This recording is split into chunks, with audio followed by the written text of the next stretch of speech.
This video is going to be centered towards homeowners.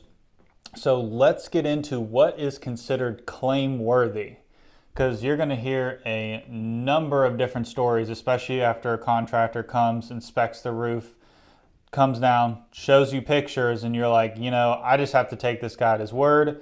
If you go to your agent, a lot of the times, unless they've been through the process themselves, just looking at photos, if that contractor can't paint a picture for you, even if you send those photos, it still is not going to be an accurate assessment of what's going on. So I wanted to go over my process, and this is also a PowerPoint I've created that I do presentations for insurance carriers that I work alongside for. That way, when somebody asks or they're curious, say, hey, I've been having a bunch of people come to my door. I want to know if this is something that's actually legitimately worth it. The cars aren't damaged, the windows aren't broken, but they're telling me I need a new roof. So I'll start by what I do in our process here, and it's very, very thorough and for good reason, because documentation always beats presentation. So if I can't prove and tell a story to an insurance company in regards to hail, then there's very likely chance that I have a case to fight them for it. So is every story going to be exactly the same? Storms are sporadic, but they also aren't going to have every single perfect sign of storm damage that the adjusters are looking for every time. What do I mean by that? So when I come to a property, the first thing I'm going to do is what we do, elevation photos. So we start by walking all the way around the property, 360 degrees. Yes, I'm going to ask you if there's a dog in the back that's going to bite off my ankle, because I want to avoid any troubles like that. I also invite homeowners to come do the walk around with me. That way we're looking at the same thing. And that way I can also go over exactly what carriers are looking for. That way when it comes down to the homeowner having to have that conversation, they can be educated as well. So for hail, I start on the elevations. I'm going to take a picture of the mailbox with the house in the background. That way they know I am at this distinct property. Then I'm going to walk the whole front elevation, and I'm going to look for anything that could potentially be damaged by hail. A lot of people are just going to look at the gutters and downspouts, but there's a lot of things that get overlooked. Like if you have window wraps, those are very thin metal, can be easily damaged by hail. If you have flashing, like if you have hardscapes transitioning into a different kind of siding a lot of the times on the front, you'll have an L piece of flashing that can easily be dented. Window screens are another really susceptible one to hail damage. It'll kind of look like an upside down triangle depending on how bad the hailstorm was. Obviously, if you're talking 2.5 inch hail, that's going to put holes in stuccos. That's going to tear window screens apart, or even sometimes a little bit worse. But as a general rule of thumb, it's going to take me at least a few minutes to walk, depending on how big the home is, from side to side. Once I finish getting my photos on the front, I'm going to work my way to the left side, repeat the process, to the rear, repeat the process, and then to the right side to repeat the process. Other sides of the home are going to go a little bit faster. Why? Because storms are directional. So you're going to see most of the damage on only 2 slopes out of the 4.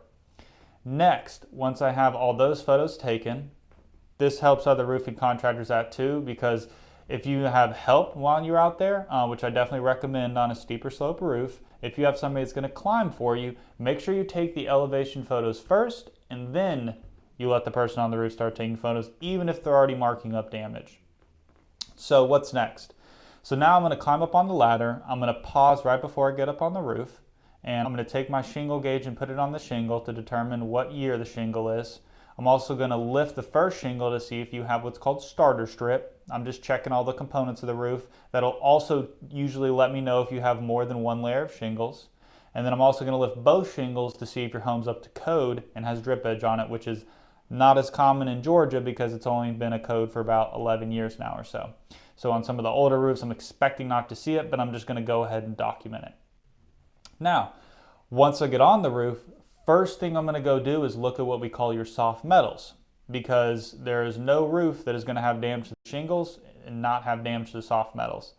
Soft metals are going to include any kind of metal vents you have on the roof, also your exhaust vents, your HVAC, those drip caps on top. Very good chance they're going to get dented. A lot of the times they're metal.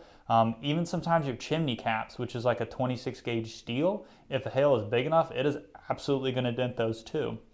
How do we highlight that? is we use sidewalk chalk. That way it easily washes off in the rain. Just a heads up, blue and yellow do tend to stick a little bit around a little bit longer, but they will eventually wash away.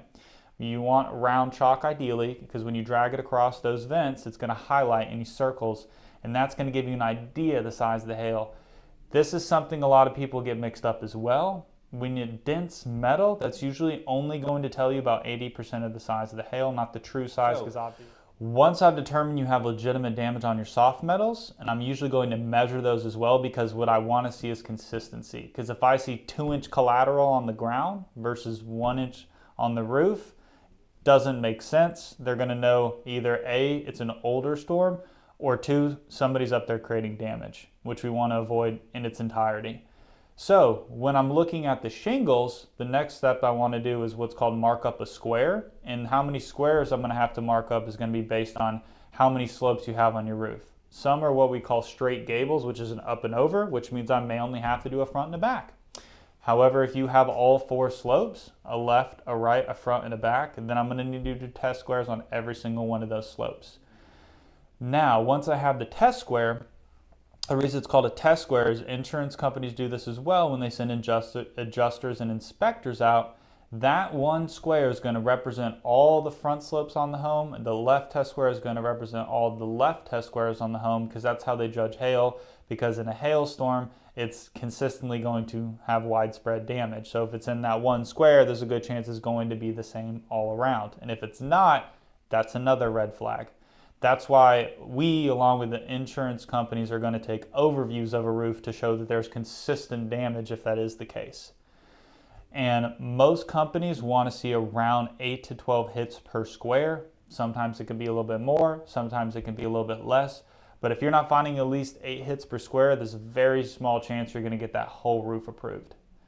Now, once I'm done marking up each slope that needs to be marked up, I'm going to take overviews of the roof, and I'm going to get a count. This is more for the contractors and the insurance companies to help speed up the process when they come out. I want to get a count of all my components on the roof and anything that may also need to be dealt with during a roof installation.